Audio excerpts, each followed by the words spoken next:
కృపా కనికరం కలిగిన నా పరలోకపు తండ్రి, నీకు వేలాది వందనాలు, స్తోత్రాలు ప్రభా. తండ్రి, ఇచ్చిన అవకాశాన్ని బట్టి నీకు వందనాలు, స్తోత్రాలు. సర్వోన్నతుడా, సర్వలోక రక్షకుడా, సకల చరాచర సంపన్నుడా, పరలోకమునందు నిత్యం పొగడపడుచున్న గొప్ప తండ్రి, తేజమయుడా, కరుణ కలిగిన గొప్ప ప్రభు, ఆల్ఫా ఓమేగా అయిన దేవ, వేలాది దూతల నిత్యము కీర్తించబడుతున్న గొప్ప ప్రభు, మీకే స్తుతులు, స్తోత్రాలు. దేవా, మమ్మల్ని అనుదినం ప్రేమిస్తున్నారు, పోషిస్తున్నారు, రక్షిస్తున్నారు, భద్రపరుస్తున్నారు, దీవిస్తున్నారు తండ్రి. అందులోకై మీ కృతజ్ఞతాస్తుతులు చెల్లించుకుంటున్నాను. దేవా, గడిచిన వారమంతా మహాకృపలో భద్రపరిచి ఈ వారపు చివరి దినం వరకు మమ్మల్ని సజీవ లెక్కలో ఉంచినందులకై నీకు వందనాలు. అయ్యా, మీ యొక్క మహాకృప చేత ఈ దినం దయచేసినందుకు మీకే స్తుతులు, స్తోత్రాలు.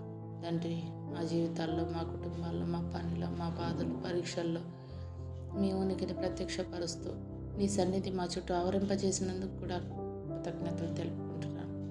అయ్యా, ఉదయాన్నే లేచి ప్రార్థన చేసుకుంటూ ప్రతిదినం వాక్యం చదువుకున్నట్టు మానకుండా ప్రార్థన పట్ల, వాక్యం పట్ల ఆసక్తిని మాలో మెండుగా పుట్టించండి తండ్రి.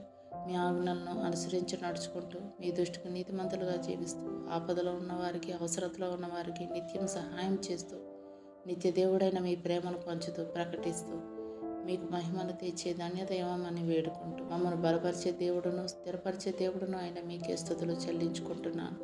ఆయా ఆత్మీయంగా, శారీరకంగా స్వస్థపాలయ్యా మమ్మల్ని జ్ఞాపకం చేసుకోండి, మమ్మల్ని స్వస్థపరచండి. లోక పాపంలో, పాపశాపంలో మునిగిపోయిన మమ్మల్ని మీ పరిశుద్ధ రక్తంలో కడిగి పనికి మాలిన మమ్మల్ని ప్రయోజనంగా చేయండి ప్రభు. మా రక్షణ కొరకు రక్తం ఇచ్చిన దేవ, మీ రక్తంలో కడుగుపడి మీ చిత్తంలో నడవబడి మరణాంతం వరకు మీకు మహిమ తెచ్చే బిడ్డగా జీవించడానికి మాకు సహాయం దయచేయమని వేడుకుంటూ మీకు కృతజ్ఞతాస్తుతులు చెల్లించుకుంటున్నాను. అయ్యా, ఎంతోమంది బిడ్డలు వాక్యాన్ని చదవకుండా, ప్రార్థన చేయకుండా ఆత్మీయ స్థితిలో దిగజారిపోతున్నారు దేవా. ఈరోజు వారందరినీ జ్ఞాపకం చేసుకుని తండ్రి, ప్రతిరోజు క్రమం తప్పకుండా వాక్యాన్ని చదువుకుంటూ, చదివిన వాక్యాన్ని వ్యక్తిగత జీవితానికి అన్వయించుకుంటూ, వాక్యంతో మాలోని లోపాలు సరిచేసుకుంటూ పాపాలు విడిచి పరిశుద్ధంగా జీవించేందుకు సహాయం చేయండి నాయన.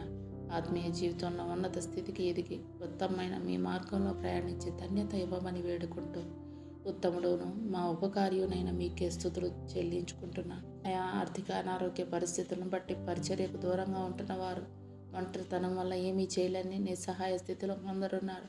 వారందరినీ ఈరోజు జ్ఞాపకం చేసుకోండి తండ్రి. నా వల్ల కాదు అని భయపడక, చేత కాదని పరిచర్యను విడిచిపెట్టక మీ సహాయంతో ముందుకు సాగిపోయే ధైర్యం మాకు ఇవ్వండి ప్రభు. అవసరమైనప్పుడు మనుషుల సహాయం దొరక్క, ఆర్థిక స్థితి బాగోలేక పరిచర్య చేయాలన్న ఆశ ఉన్నా చేయలేని స్థితిలో ఉన్న వారికి ఆత్మీయమైన, నమ్మకమైన జత పని వారిని అనుగ్రహించండి ప్రభు. ఏదైనా నీ చిత్తమే నాయన. ఆర్థికంగా, ఆరోగ్యపరంగా బలపరిచి మీ పరిచర్యలో బలంగా వాడుకోమని వేడు.